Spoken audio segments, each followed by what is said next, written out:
Who was the shocker from night one of the 2026 NFL draft in Pittsburgh? What do we make about the landing spot for not only Makai Lemon in Philadelphia, but Kenyon Sadiq with the New York Jets? And what do you have to do in your rookie drafts based on the last few picks with what we saw Thursday night in the NFL draft in regards to Jadarian Price, Omar Cooper, and so much more? We've got a great show for you tonight. Ferrell Elliott is here.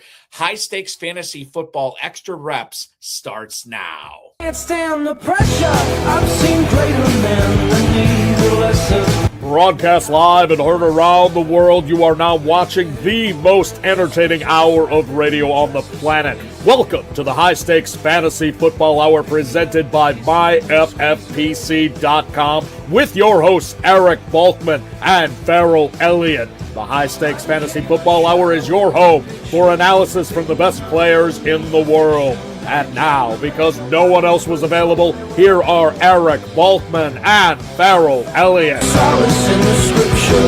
Are we not all our father's sons? I became a man. Nobody ever told me what a man was.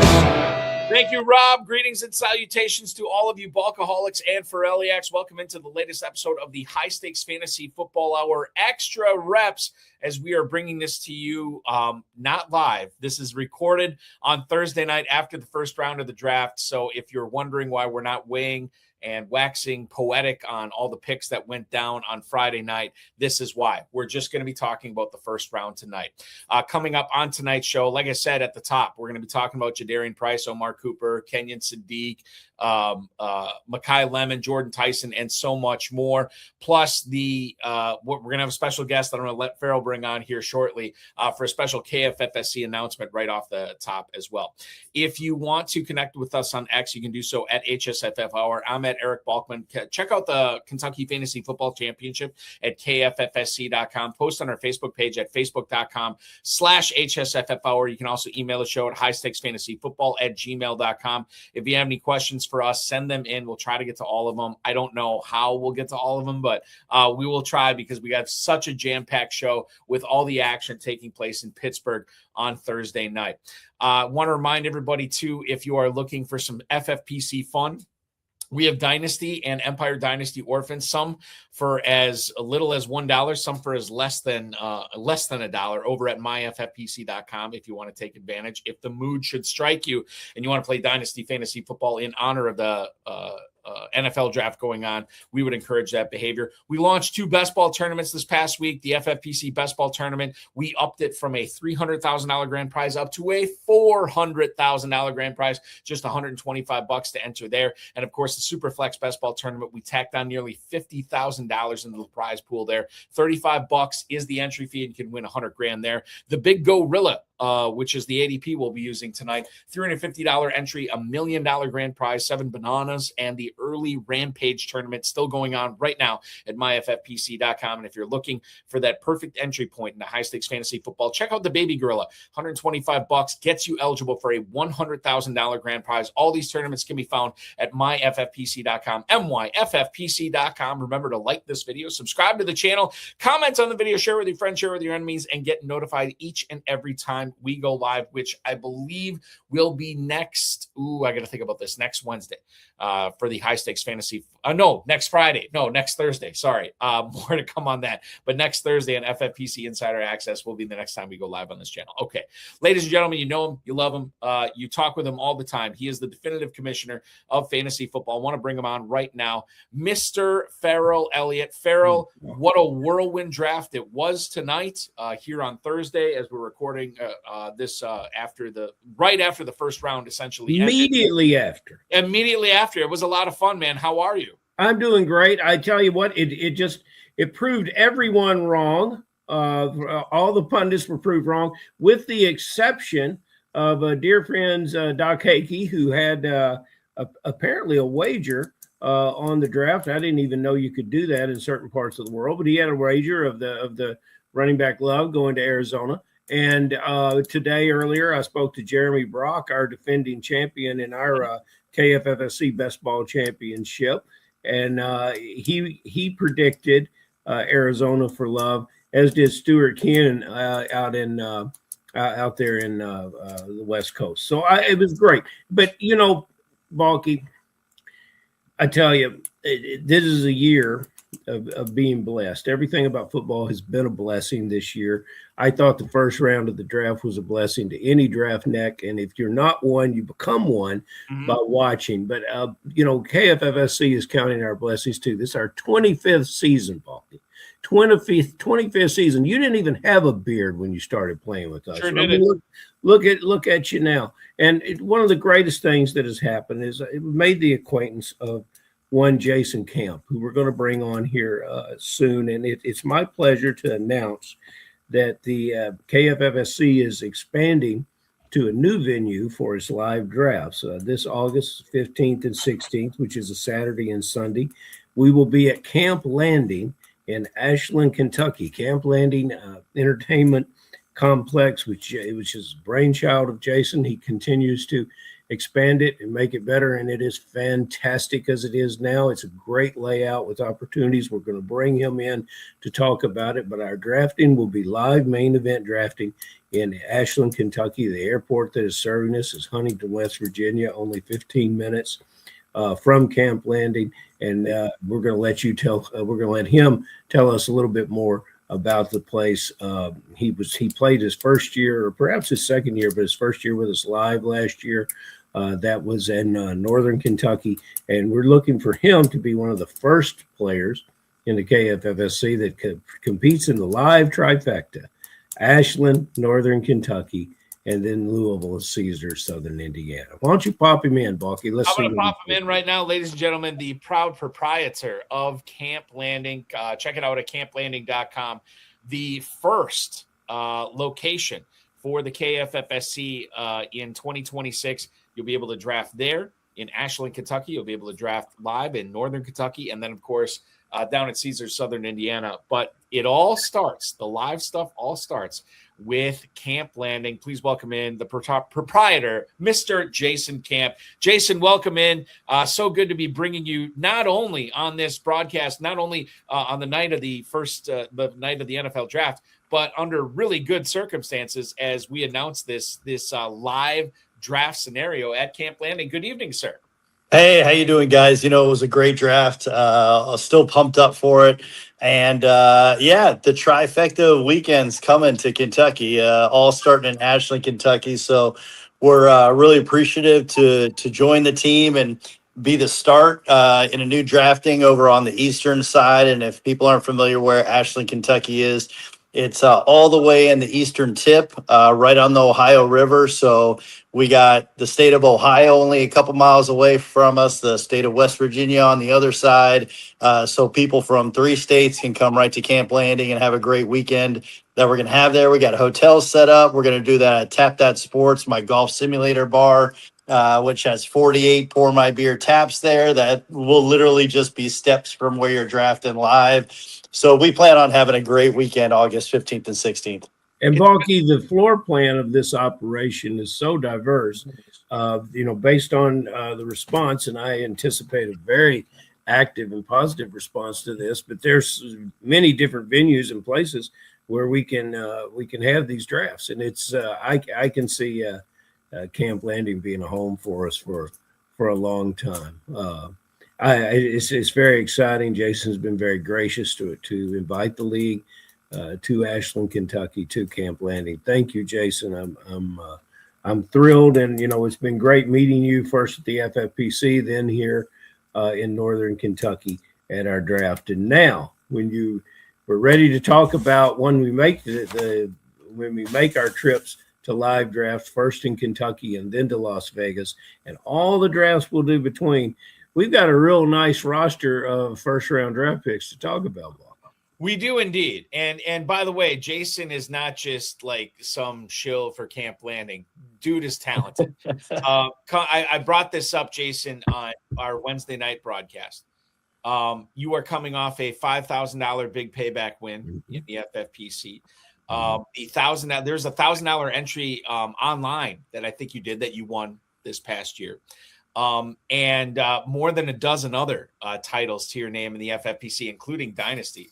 So it's very exciting to bring you on tonight to talk about this. And without further ado, Jason, let's dive right in. I think the first thing I want to bring up, and I shouldn't have said this to my son, but I did.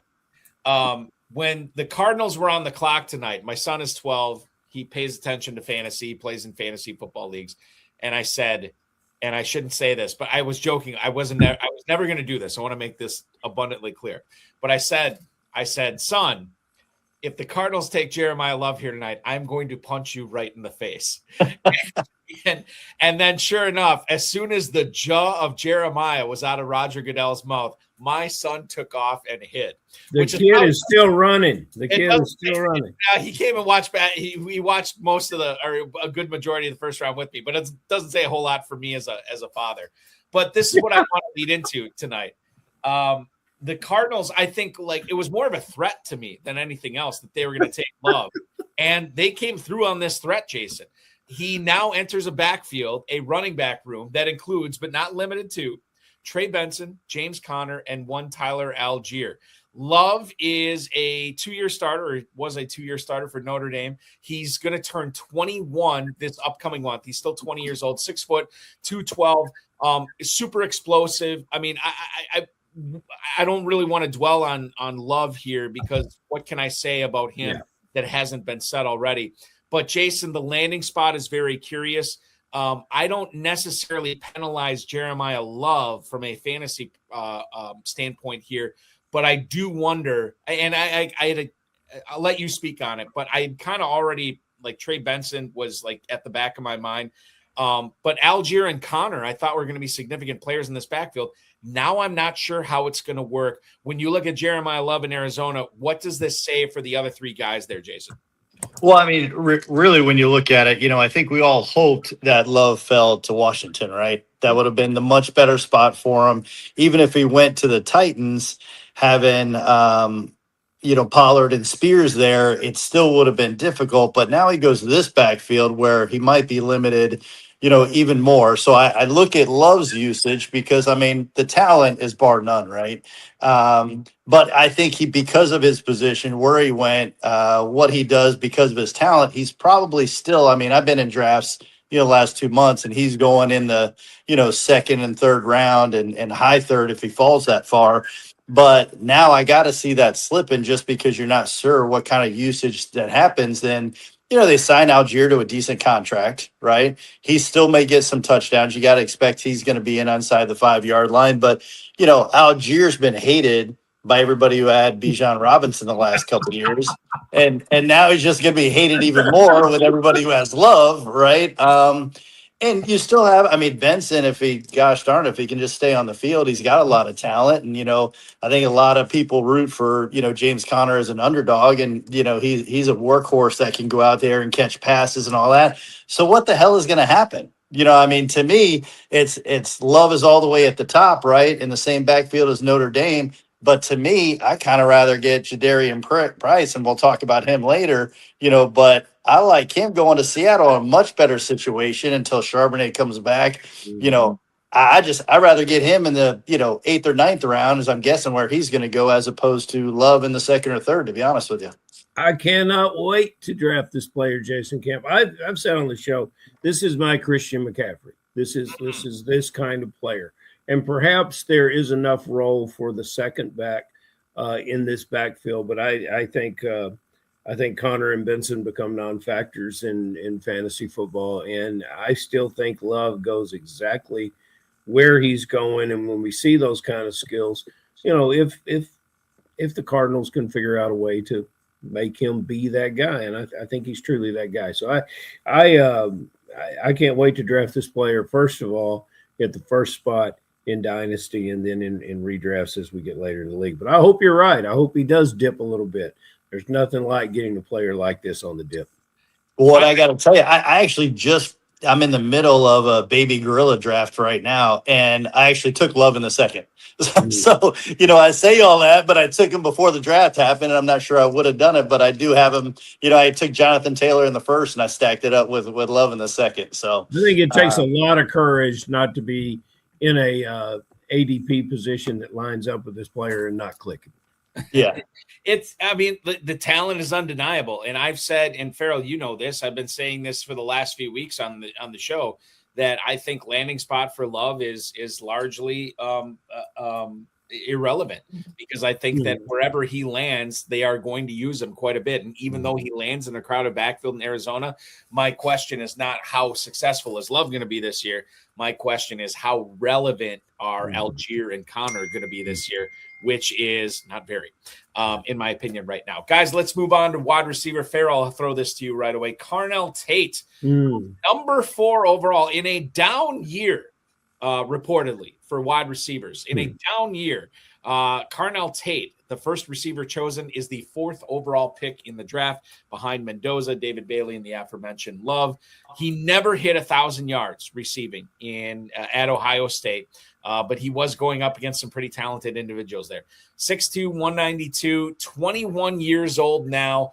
67 targets last year, 51 catches for 875 yards. He now takes his talents to Nashville to be reported number 1 wide receiver for Cam Ward, a team that finished 30th in scoring last season. Ferrell, how excited are you, not only from a dynasty standpoint for Carnell Tate, but knowing that the Titans have clearly drafted their number 1 wide receiver tonight with the number 4 overall pick?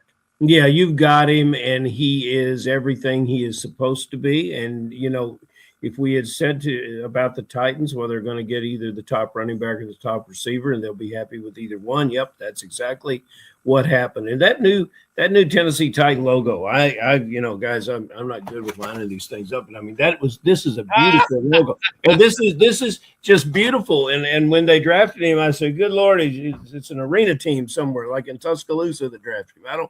I don't like that T, but I think everyone will get used to seeing it in the winning column with this player coming into this. It restacks exactly what you can look at with the other fantasy players. We'll get to that over the next weeks with the other fantasy stops along there. Let's talk about Wan'Dale Robinson now, with this player clearing that out and rolling the safety towards him. He is the number 1 guy. Wan'Dale can move across the hashes in the middle of the field. It's going to be great for all the Tennessee Titans. But yes, I like Carnell Tate here. Jason Tate, now a Tennessee Titan. Ferrell mentioned Wan'Dale Robinson. How do you sort of change the way that you view both of these players now, knowing that they're going to be sharing the field together? I would say that they're not the most complementary players, but I do think they complement each other in certain regards. But for fantasy purposes, Tate versus Wan'Dale Robinson, and certainly we'll get some new ADP on this after the NFL draft ends and we get some more fresh FFPC stuff going on with the Big Gorilla, the Baby Gorilla, so on and so forth. But Tate and Wan'Dale Robinson on the same field. Jason, what do you make of it? Yeah, like you said, I think they're both kind of possession receivers, right? So I just think your Yak's going to be a little bit better with Tate, where he goes. More importantly, I think it's great for Cam Ward, right? It's good for him to get somebody else on the field like that. And he's got, Gunnar Helm on an up and coming, tight end that now has been cleared the way that they got rid of Chig. And, he's gone to another team, to Washington. But I think it opens it up, and you got 2 really good receivers that aren't going to drop the ball. And Tate's going to stretch the field a little bit more, even though, he's a great route runner, and that's what Cam Ward needs. And that's what Tate brings to the table. That offense is just going to get better and better. And with Pollard back there and Spears, I think they're a good 1-2 combination. So you really see that offense take a step forward and grow together, all as a super young team.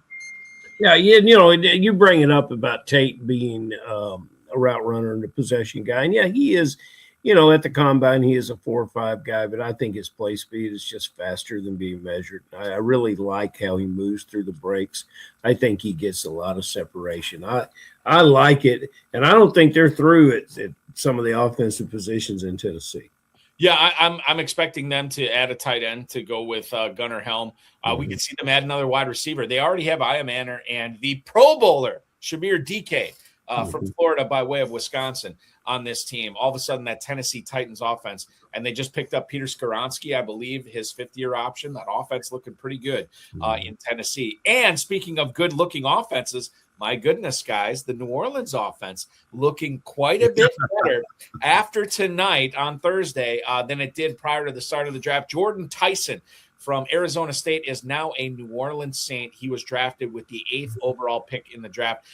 This is a player that, you know, you look at what he was able to accomplish in Arizona State when he was on the field. The size is there. The speed is there. The production was there. He was, by and large, a lot of people's number one wide receiver, Ferrell, coming into the 2025 collegiate football season. Had some injury issues. I've been pretty adamant that I'm not concerned with the injury issues.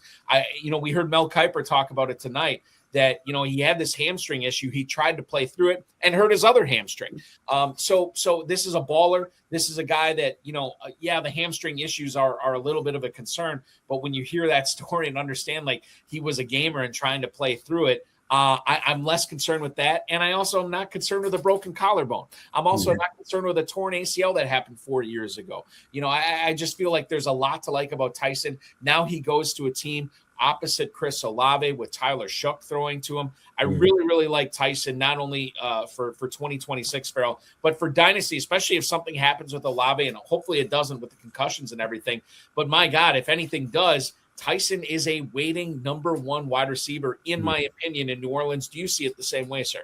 I see it the same way. I love that carpet down in New Orleans. I think it'll be great for them.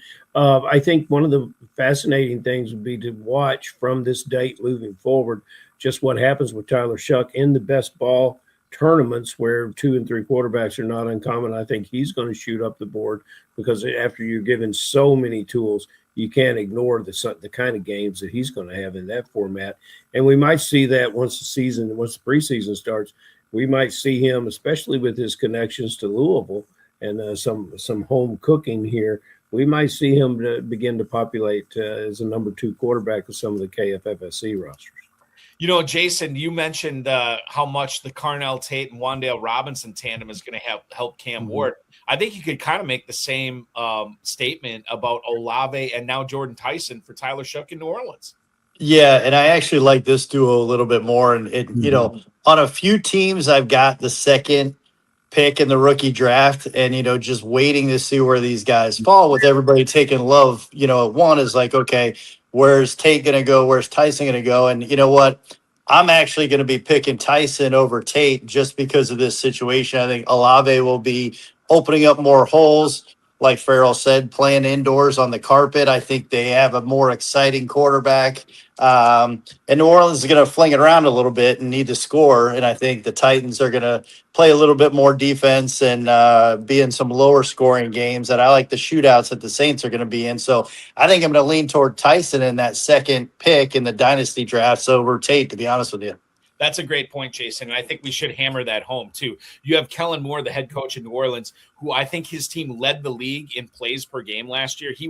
Mike McCarthy said this, too, when Moore was the OC in Dallas. He's like, Kellen just wants to throw all the time. And what did Moore do in New Orleans? He just ran a bunch of plays all the time. He wanted to, like, go, go, go, go, go, go, go. And what do we have in Tennessee? Robert Saleh, a super talented defensive coordinator and a defensive-minded head coach that, granted, did not take Jeremiah Love tonight, but he couldn't because Love went 3. Who knows what would have happened if Love would have been at 4. But he goes with Carnell Tate, a guy that let me take it a different direction. We know what his defensive background is and how much he understands how important defense is to winning games. And this could be a situation where it's Pollard and Spears and maybe another running back that they draft tomorrow or round 3 or whatever. But what it all comes back down to is something I happen to agree with you, Jason. Much higher upside with this New Orleans offense than with this Tennessee offense, given who the head coaches are. And you can begin it and end it right there. And I think there's a lot to be said for that. Guys, we want to keep this moving here. We're 24 minutes in, and we're at the number 16 pick of the draft. Jason, hey, that's good. We're doing well. Maybe it is good. I don't know. We're doing well. Jason, Kenyon Sadiq, the only tight end drafted in the first round this year, out of Oregon, he goes to the New York Jets. What? This is after they took Mason Taylor in the second round of the 2025 draft. Sadiq is going to be a player who, he did back up Terrence Ferguson at Oregon, and now he'll be playing alongside or backing up or starting ahead of Mason Taylor in New York. I don't know. This is a guy who is an insanely good blocker, and I was talking about this with Matt Price from Dynasty League Football on Monday night. Sometimes you don't want these guys so good at blocking that, like, you want them good enough at blocking that they're on the field, right? But you don't want them so good at blocking that becomes their milieu, that becomes their meal ticket. And I don't think we're there with Sadiq. But I think this draft pick is very, very interesting, knowing what the Jets did last year with Mason Taylor, knowing what they have in Garrett Wilson, and now they add Sadiq to this. We know that tight ends are becoming in vogue to play two of them or three of them sometimes. Sean McVay is doing this to some critical acclaim in Southern California over the last couple of years. What do you make of Sadiq now on the same team as Mason Taylor in New York, Jason? Well, and I think it's also on the same team as Garrett Wilson, and now on the same team as Omar Cooper Jr. Yeah. You look at the whole thing, and to me, it's one of the worst spots fantasy wise for Sadiq, because he is a physical specimen, right? I mean, he's kind of like, what Kyle Pitts was when he came out, and he has all the skills to be, the number 2 receiver, and I'm just not sure it's going to happen there. And even if it does, you got Geno throwing the ball there now, and it's still the Jets, right?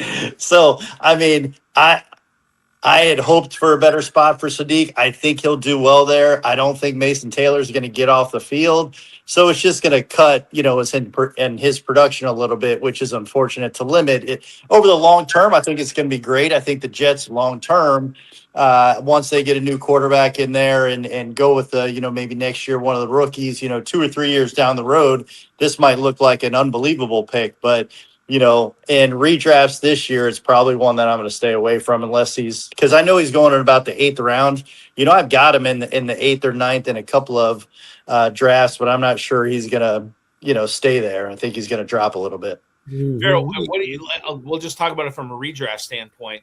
Sadiq on the same team as Mason Taylor. How do you handle these guys, Ferrell, in redraft leagues right now? To me, Taylor is a guy that's taken a huge hit for me. And yeah, Sadiq, I still think is interesting as like a fringe top 12, top 13 guy, but maybe a little bit less interesting than Mason Taylor. Or am I overvaluing Mason Taylor? I don't know. These are the thoughts that are swimming through my head right now. You've been overvalued on Mason Taylor for a long time. That doesn't mean he's not a good player, but God bless. And I think about this. Could anyone, be better to Geno Smith than what he's having now and what he had last year? And God, it was a train wreck last year, and then he comes into this situation. I agree with a lot of the elements of what Jason says. I think, however, that we looked at this earlier in the show, and I don't remember the numbers. It was how often Bowers lined up as a slot receiver last year. And I think these numbers could cross 75%. And when you have your Taylor on the field with Sadiq, and they try to call it 12 personnel, it's going to be that in name only. I believe you're in a situation where at 1.5 per reception, I still think you've got a lot of great fantasy value here with this player. So I don't think it's going to affect his draft position. He's going to come out as a number 2 tight end. Those guys that went for him who waited on tight end, and he's their number 1. They might have some problems early in the year, but when it's all said and done, I still see 80 catches for this player, maybe 75, and at 1.5 a catch, that's pretty impressive. I am not all the way with you, Ferrell, but I'm close in regards to Sadiq. By the way, Brock Bowers lining up in the slot over the course of his short 2-year career in the NFL just over half the time. So there is certainly something to be said for that. I think the one thing with that is, going back to Tennessee, it's like the Jets. How many times are they going to throw? When you got Brees Hall, they're trying to play a defensive game. That's where their coaches want to do. If Geno's averaging 24 to 26 passes a game, I'm not sure he's going to hit when he's got to spread the ball to Garrett Wilson and Omar Cooper and everybody else. Then we got problems with every receiver. I see the Jets. I see the Jets trailing Buffalo consistently, trailing New England consistently, and a lot of other teams that they play. So I see from a catch-up chase position more than 26 passes a game. But you're right there. Based on what the Jets want to do and what they have to do, two different things. Correct. Guys, despite the Apple Podcast reviews of this show saying that I sometimes get too political on the show, I'm willing to go a little political here. How do we live in a world where the United States and Iran can't settle their differences when the Eagles and Cowboys can agree to a first-round draft night trade? This should not happen ever, and yet it did tonight. It makes no sense to me, and it affects fantasy as well because the Eagles trade up with Dallas to get Makai Lemon, Jason Camp, with the number 20 overall pick in the draft tonight. The Eagles giving up number 23, number 114, and number 137 to get the 5'11", 190-pound receiver from USC. Makai Lemon is now a Philadelphia Eagle. Howie Roseman, if he's trying to disguise that A.J. Brown will not be a member of the Eagles team in 2026, he's doing an awful job.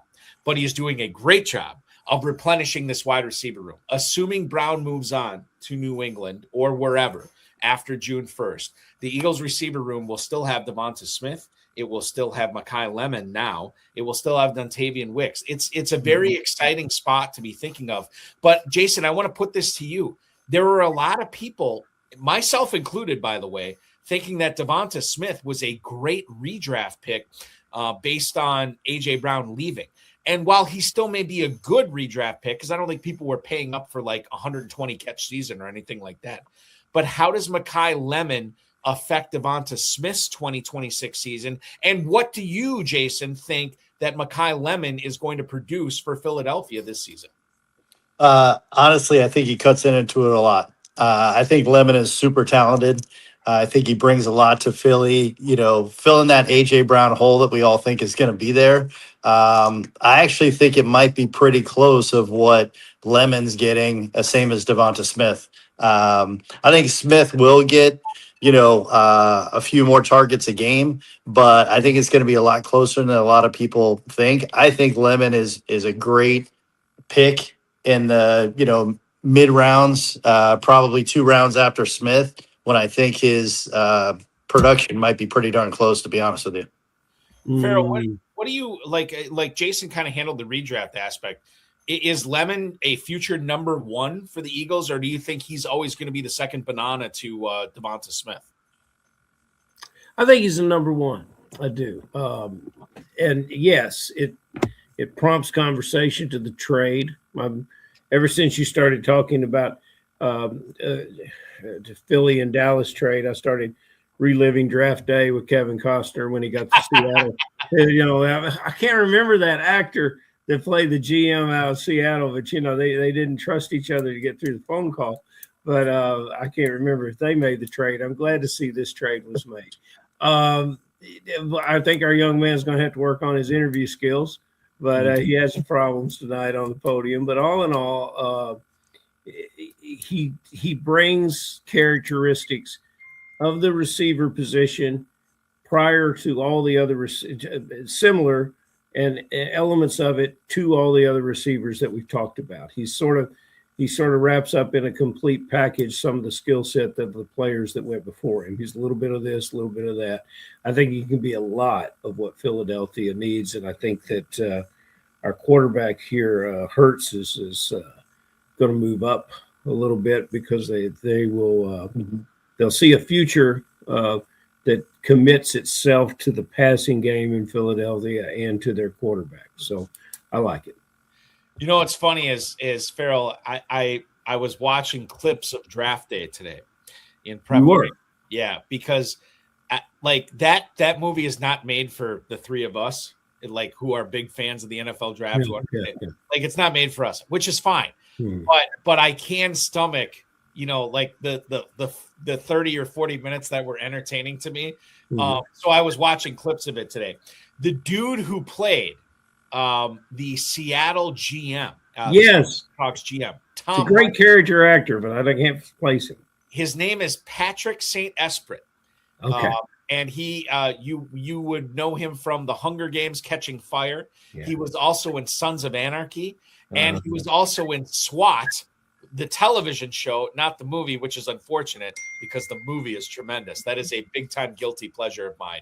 As we move on here tonight, I don't want to dwell on this. By the way, if you guys are looking for my takes on television, movie, and pop culture, check out Off Topic with Ben and Balky. Anywhere you get your podcast, we review a different movie every single week. And that is found on Apple Podcasts, Spotify, and the like. A lot of fun there. We're having a lot of fun talking fantasy football tonight. And Jason, I'm going to throw it back to you here on this.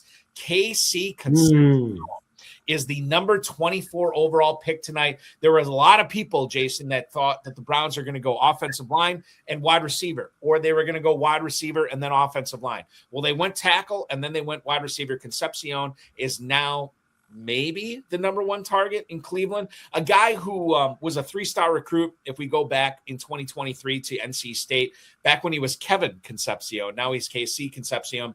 I think one of the big knocks on this dude is the drops. I don't really put a whole lot of stock into that because if you look at who leads the league in drops, the NFL in drops year after year, it's a lot of really talented individuals. I don't put a whole lot of stock into that. This guy wins behind the line of scrimmage, right in front of the line of scrimmage, downfield. He does it all. I'm very excited about his prospects. And Jason, maybe even more excited about Concepcion in Cleveland, knowing that he could be the number one wide receiver as soon as this fall for the Browns this year. I'm going to stop praising him. I want to get your honest opinion on Concepcion in the Mistake by the Lake in Lake. Yeah, absolutely. And I think, it's almost like, if the Dolphins go wide receiver in the second round tomorrow and they go with Boston or one of those guys, maybe an immediate number one receiver, right, for the team. So I think the same thing with Cleveland. And he does have a lot of talent. If you're going to have a lot of drops, you actually have a lot of targets to get that many drops. And the interesting thing about Concepcion is he hasn't dropped a punt, but just some balls, that have been thrown his way. So, punts are a lot harder to not drop, and the concentration is there. I think that stat sometimes can be a little deceiving. Great talent, and certainly is going to get a lot of targets. I think him and Fannin are going to get peppered when they're not handing off to Keshawn Junkins. So I think that's a great pick and really good value, and I'm interested to see where he's going to start going in drafts. Ferrell, Jason and I are both high in Concepcion. Are you of the same thinking on this? Yes, he won the Paul Hornung Award. That's his link to Louisville and to Green Bay, Balky. Once again, we're linked. We can get Jason in there too. He's a versatile player that can run all the routes. He ran outside. They think maybe more slot here. All I know is that Cleveland, whichever quarterback, whether and I'm personally hoping it's Sanders because I think these young players all can elevate together, and that's why I think it would be the best choice for this player to match up with that quarterback. But I think it's a team that got it right. This is good for fantasy. All the drafters that drafted him early, and Bulky, you've been a big fan of this player. Yeah, way back. All the drafters that drafted him early can be very happy and very pleased with this landing spot. It's hard for me to imagine, as a guy who drafted a lot of early shares of Concepcion back in January and February, it's hard for me to imagine a spot that I want him to be in instead of this one. This is a really good one for him, where he's contending with the Cedric Tillmans and the Jerry Judys of the world. I mean, honestly, the most thing I'm concerned with is Harold Fannin. And I feel like these guys can coexist and be really, really good players. And it should help Shadir Sanders, to Farrell's point, as well. Jason, up each other's game. Yes, exactly. 100%. We touched on Omar Cooper Jr. Before, Jason. I want to get your thoughts specifically on him because the Niners had the opportunity to draft Cooper and they chose not to. The Jets trade up with the Niners to take Cooper Jr. with the 30th overall pick of the draft. He's 6 foot, he's 200 pounds, and this is a guy that, was on and off the number 1 wide receiver for the national champion and undefeated Indiana Hoosiers, led by the first overall pick and Heisman Trophy winner, Fernando Mendoza. When it comes to Cooper, I think he's the more dynamic of the two players. I was hoping for financial purposes that he would be drafted by the Steelers at 21. That didn't come to fruition, but that's okay because Cooper, I think, still has a good spot in New York. You think about the 2 tight ends we talked about already with Sadiq and Taylor. He is now going to be opposite Garrett Wilson. All the Jets need is a quarterback, and Aaron Glenn, I guarantee you, is falling asleep tonight, Jason, with fingers crossed in his bed that they can find a quarterback in 2027 to go with all this pass-catching talent that they've accumulated with Wilson, with Cooper, with Taylor, with Sadiq, and obviously Breece Hall in the backfield as well. What do you make of Omar Cooper Jr., and how are you going to be treating him as it stands right now, Jason, in rookie drafts with the FFPC kicking off next weekend? Well, and honestly, I really like him in rookie drafts on that back end. Once you get past the first, guys, when you're looking at 7 or 8, when those guys are all gone, I think it's when you're looking at Cooper or Price or any of those guys, he's right in the mix because from a long-term talent wise, I mean, Wilson, he's not old by any means, but he's been there a while, and with contracts and the way they come up, I mean, the Jets are setting the table for the future, like we touched on before. And really, I think it really helps. Geno Smith is going to have a solid year. If you want just a backup at the, last couple rounds of your draft and you want to get somebody as, an injury, wild card just to have as backup, I think Geno Smith is not a bad choice because he has all this talent around him now. And I think Cooper, might not have a great first year, but I think, by his 3rd season, he's going to be a star. I mean, he's a big body who goes up and catches balls and, just needs to get a little more plays under him there. And I think it'll be a slow progression in New York, but a good one. We love all these players so far. And if you look at the history of the first round, only about half of them hit. Now, I think because we're so in tune with fantasy football, we can see a situation of how these players all hit. But I remind you guys, we got 2 more days, and I think we're giving this team to Geno, and it's his team right now. But Balky, what round did Dak Prescott get picked in? Like in real life in the NFL? Yeah, real life. He was day 3, wasn't he? I think he was day 2. I think he was the 4th round. Jason, where did Purdy come from? Oh, Purdy's last. Yeah, Purdy was last. I think we got a lot of football and a lot of interesting things that could happen with this New York team. All I say is I really like where they're going, and who knows? That's what makes the next 2 days so fascinating. But it's Christmas in April for our quarterback there in New York. It's just fantastic for sure. Prescott, a 4th round pick, and Ferrell, I don't know if the Jets are going to find their future NFL quarterback, franchise quarterback, beg your pardon, on day 2 or 3. Far be it for me to say that they won't, because I know there's a non-zero chance of anything. But I think that depending upon what Geno Smith does this year, and maybe Smith is a guy that we need to be zeroing in on in Dynasty Superflex and just redraft Superflex leagues that this guy could actually turn it on this year with these young and up.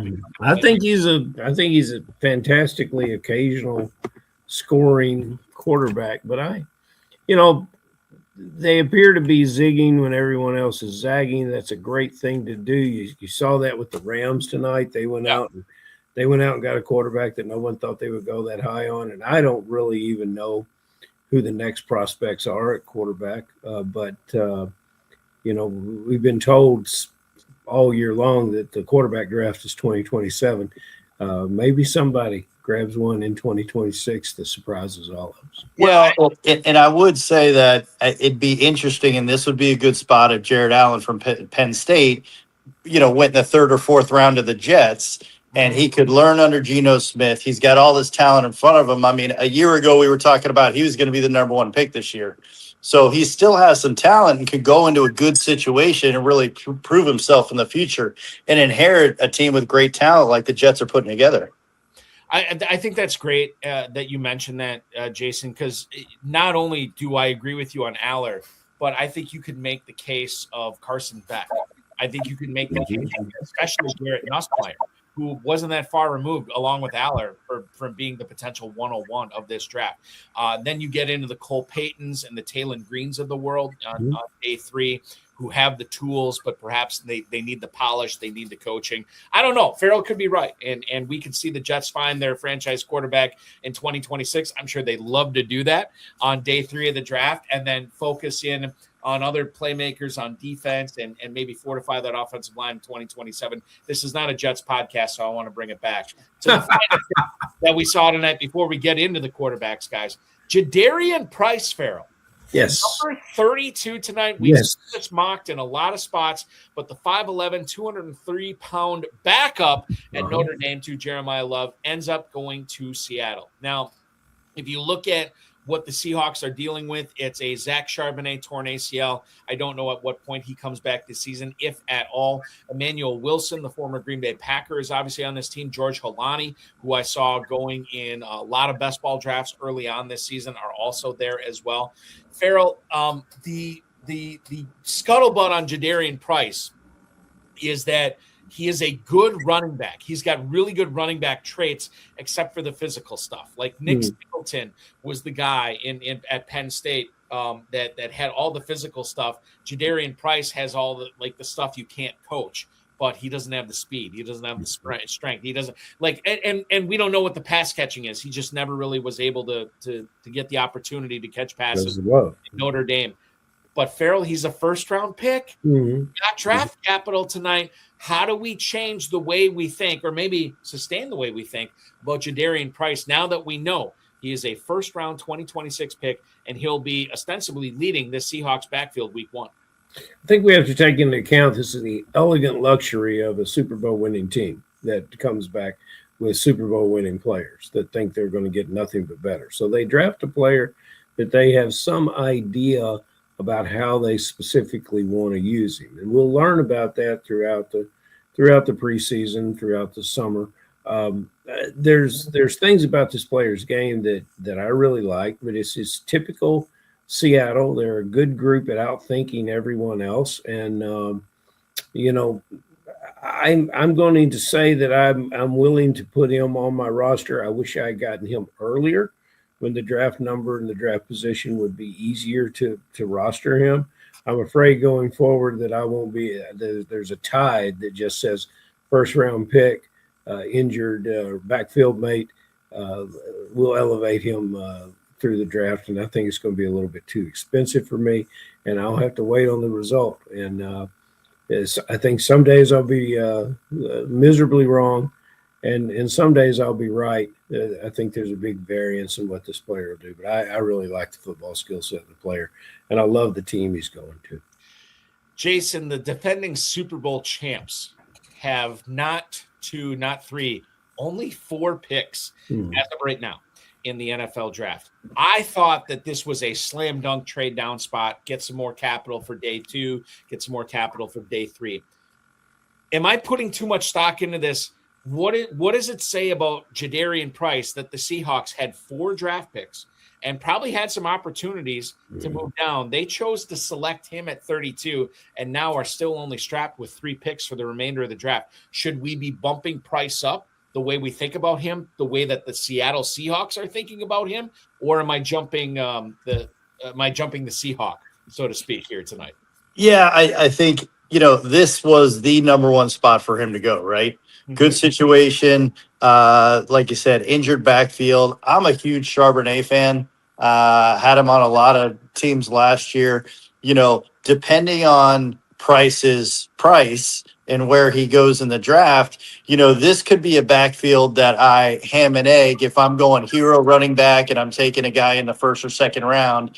And then if I can get Price in like the 6th or 7th and Charbonnet in the 9th or 10th, where in the second half I'm starting one of those two, that coaching staff isn't going to go away from Charbonnet as long as he comes back healthy.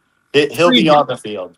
Pre-draft, Balky. What does Mr. Darren Armani say about Price ADP in the Big Gorilla, please? Yeah, so if I look at, that's exactly what I was going to look up. If you look up Jadarian Price prior to the NFL draft tonight, running back 28 at the 701.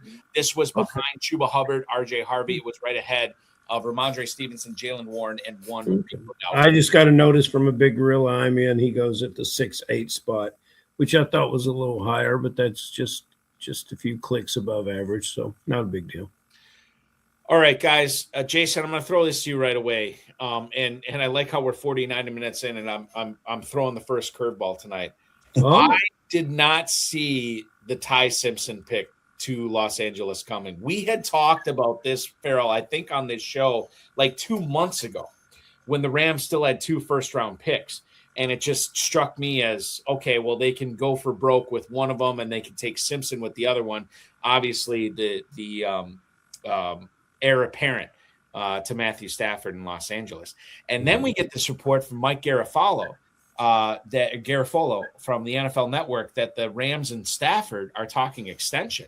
So to me, the fact that they traded one of these first-round picks for McDuffie from Kansas City, the corner, and then they're talking extension with Stafford, this was a pick that seemed destined to be Makai Lemon or an offensive lineman or a defensive playmaker. And so when I saw Ty Simpson go number 13 overall, a guy who maybe was not going to be a first-round pick at all in the draft tonight, who ends up going in the first half of the first round. Jason, I'll let you weigh in on this first. There's a lot of stuff to unpack here. How we value Matthew Stafford, how we value Ty Simpson, how we value Puka Nacua in dynasty leagues going forward. Now that we know Simpson is going to have the opportunity for at least 4 years, or we think 4 years, to work under not only Matthew Stafford, but Sean McVay. I said originally that this was a fantastic landing spot for Simpson if he got it, but I just kind of wrote off. I'm like, well, he'll never be drafted by the Rams. Now, I was wrong. And Jason, maybe this is the best thing possible, not only for Ty Simpson, but for Ty Simpson's dynasty value and how we handle him in FFPC Dynasty rookie Superflex drafts now. Right. I mean, it's great for Ty Simpson. No doubt about it. I'm not sure what the Rams were thinking. I know it is, they got to be going for broke right now in the last year or two with Stafford. I think what it says to me the most is they don't have concern with Puka Nacua coming back and playing once he gets out of rehab. Mm-hmm. To me, that's the number one thing I see. If they made this move, then they can't have concern about Puka, right?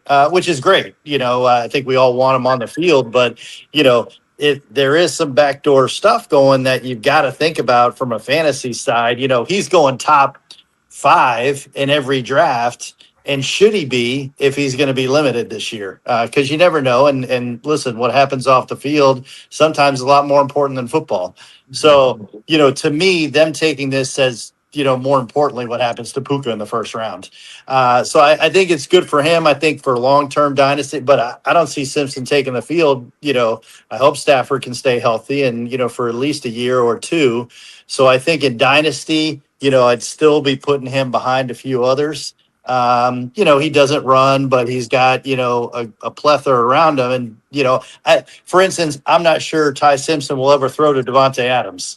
Right. On the field, for instance, right? So, I think they could have used another weapon on the field to help them win a Super Bowl this year, but those guys are in that position, and I'm not. There remains to be seen. I mean, there are other guys not nearly as dynamic as, say Makai Lemon or Kenyon Sadiq, who they had the opportunity to draft. But, Keenan Allen, Stephon Diggs, Juwan Jennings, whatever. Ferrell, and I'm listen. The Rams can do whatever they want, but clearly they made the decision that the best time to draft a quarterback is when you don't need one. and they drafted Ty Simpson tonight based on that premise. Ferrell, your thoughts on Ty Simpson? This one really caught me in my tracks tonight. Yeah, I think you did. I think you did, everybody. The Rams have a Jekyll and Hyde approach to the draft, I think, and I want to criticize them from time to time, just in appearances alone. One year they drafted or they one year during the draft they rented a house with a swimming pool and had a party during the draft. Everybody else is showing up in a suit and tie and making a presentation, except those guys who showed up kind of like we are tonight.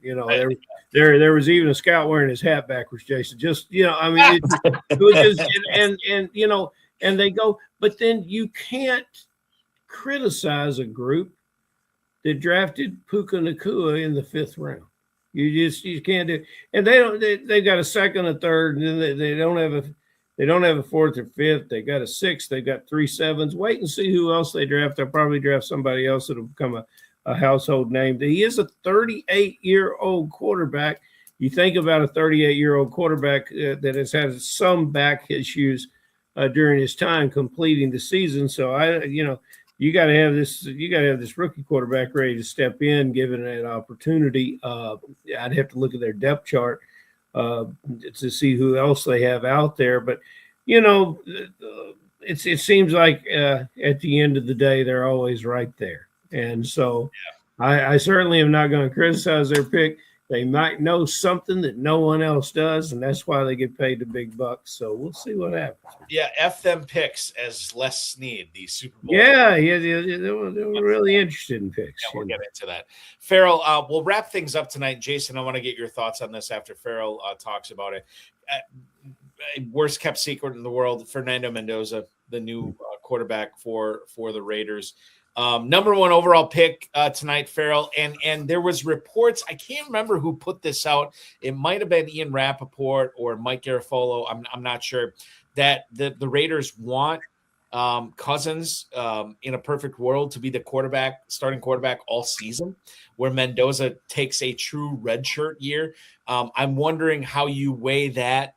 Knowing that the Raiders invested the 101 in a quarterback and have players like Brock Bowers, Ashton Genty, Jack Bash, Jalen Naylor now as well. And we'll see what they do on day 2 and day 3. But Farrell, Mendoza as the number 1 pick in the draft, we like it. But how much should we like it for 2026 based on what we think his playing time might be? Let's play the long game out there and wait and see what the Raiders are doing. I don't ever know what to think of Kirk Cousins being the quarterback. I really don't. I don't know how you have a plethora of options of what's going to happen with him at quarterback, and it's a week to week situation. But I think you have the same thing with a rookie quarterback. So as you consider drafting Bowers, who remains one of the top tight ends, you got to figure that out.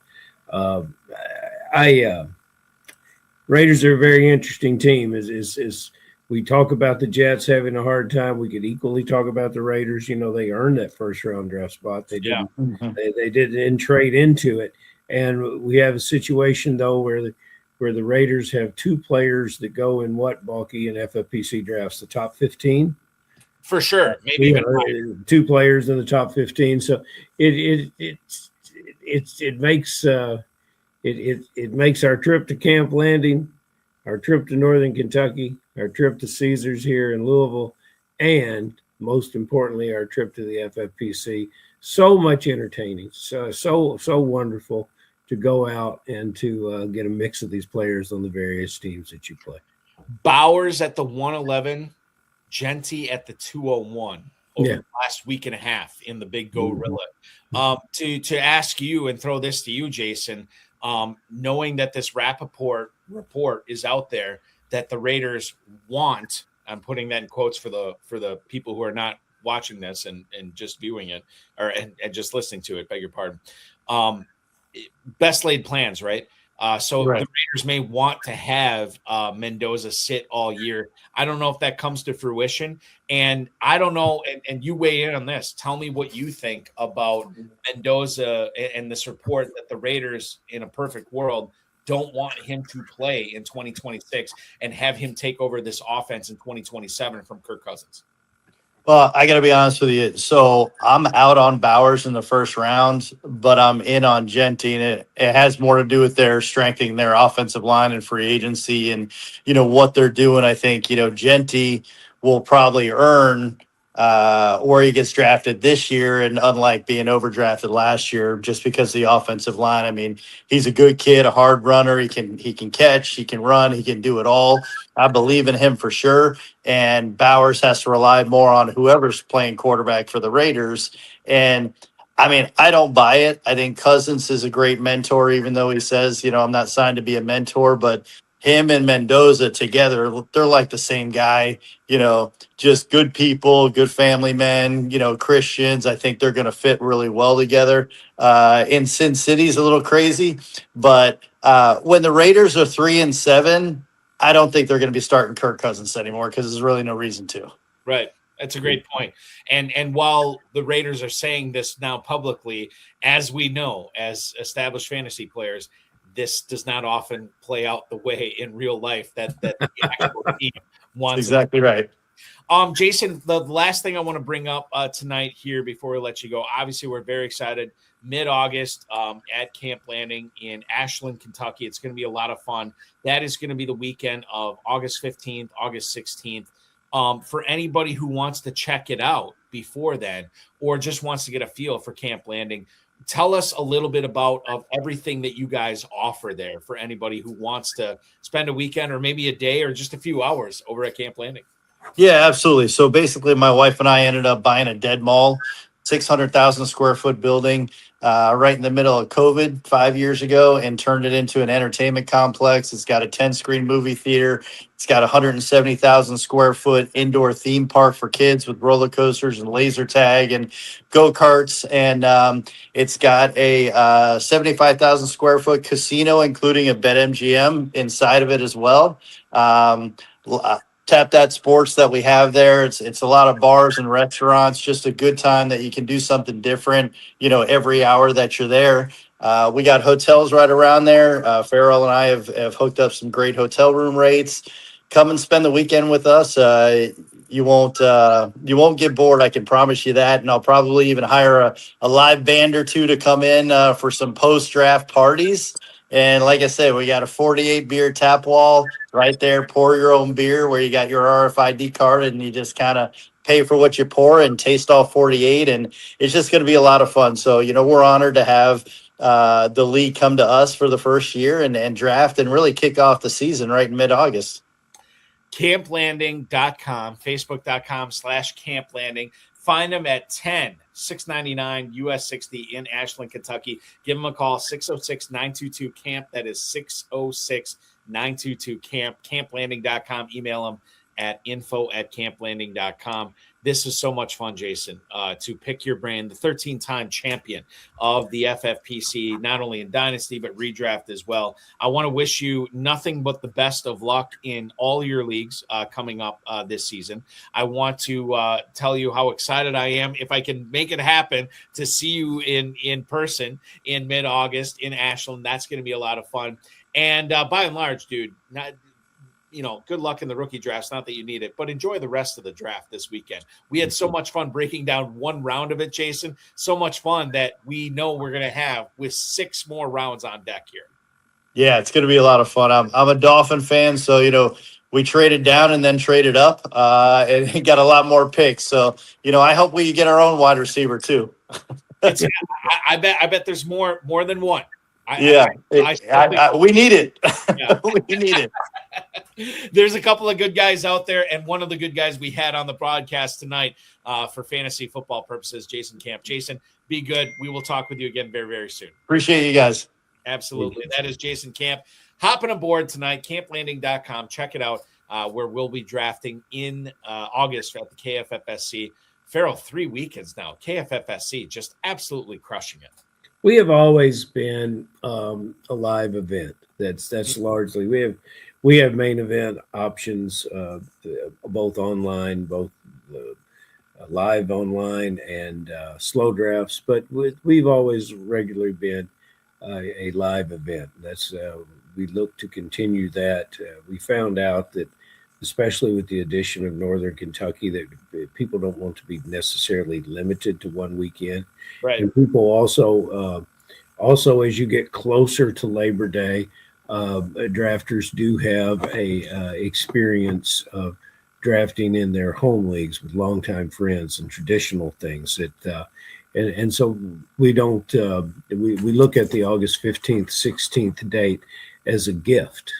We think everyone's ready to go, and once you come and experience what Jason has for all the public and what he particularly has in mind with his gracious kindness of putting us in Camp Landing. And I will tell you, a Camp Landing with no event fee, no live event fee for our activities. And it just shows his dedication to fantasy football and the kind of guy he is. And he's a great contributor to this, and we want to make it work for him and for the people of Eastern Kentucky. So it's a big weekend for us. Big weekend, and big weekend for you, big weekend for anybody who is thinking about drafting live. That is the place to go. Bring the family, bring the wife, bring the kids. You're going to have a great time over at Camp Landing. It's going to be great. Speaking of great times, I just completed a draft master over at KFFSC.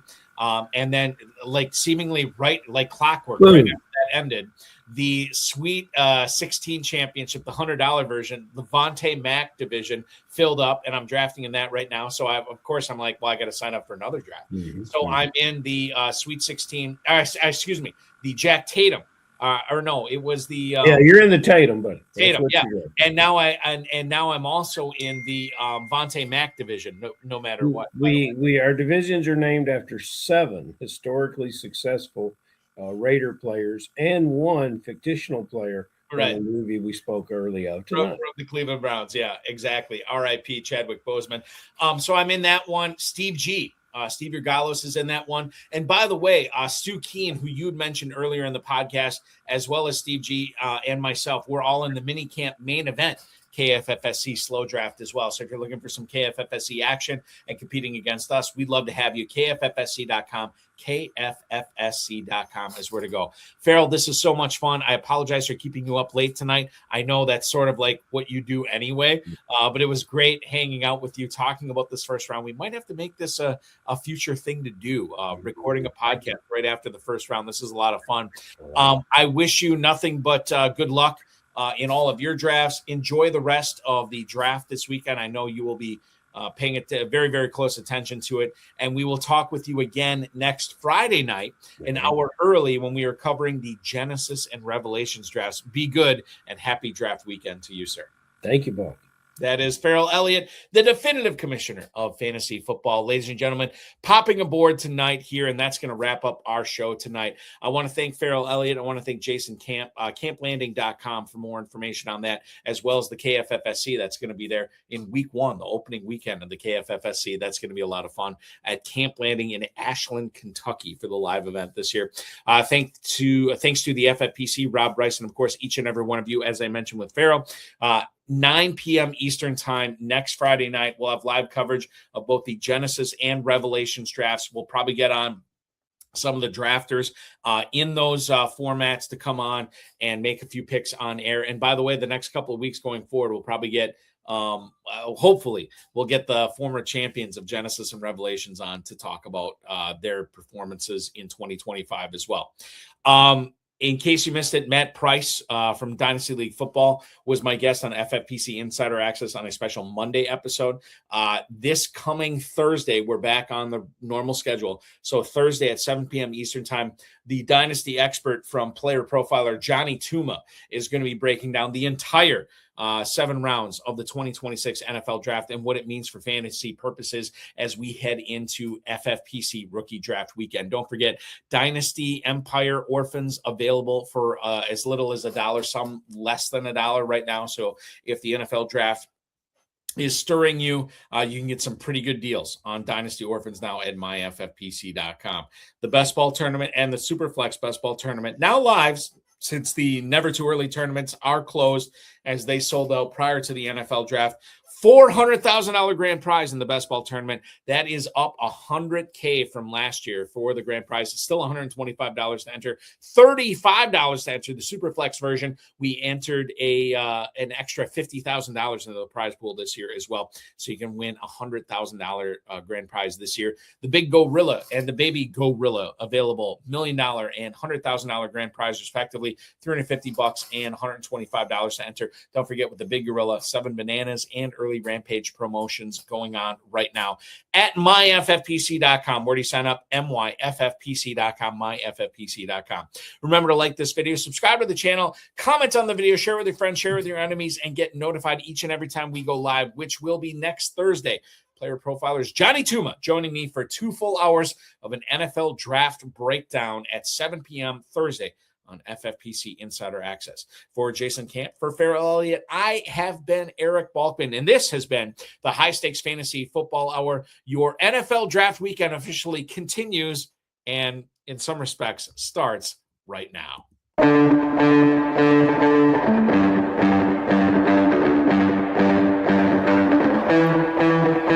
This has been another episode of the High Stakes Fantasy Football Hour presented by myffpc.com.